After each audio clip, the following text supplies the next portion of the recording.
جګړه د سیاسي اختلافاتو د حل لاره نه ده. موږ ثابته کړه چې سیاسي اختلافات له سیاسي لارې حل کېدای شي.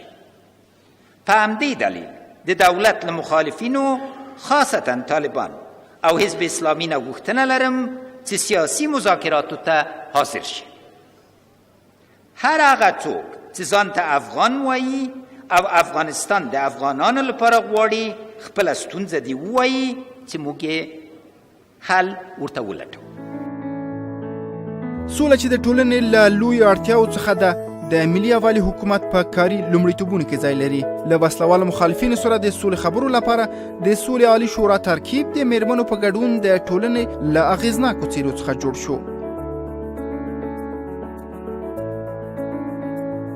د دولت له وسلوال مخالفینو سره روغې جوړې لپاره د افغانانو په رهبرۍ او مالکیت د سولې بین الافغاني هڅې وشوې او د ملګرو ملتونو د امنیت شورا له تور نوملړ څخه د حزب اسلامي د رهبر نوم ایستل شو.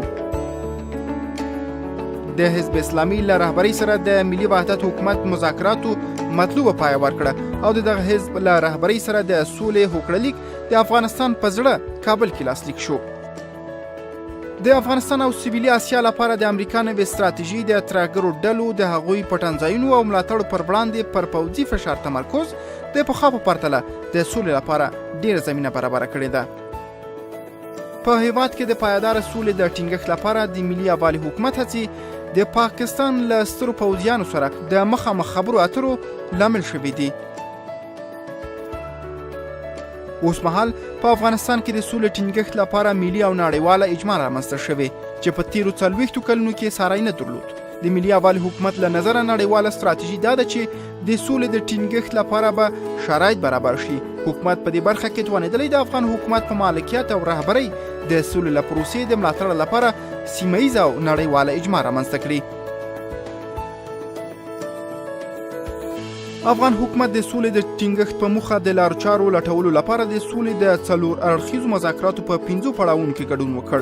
دغه غونډې د امریکا متحده ایالتونو، چین، پاکستان او افغانستان د استازو په ګډون په کابل او اسلام آباد کې ترسره شوې.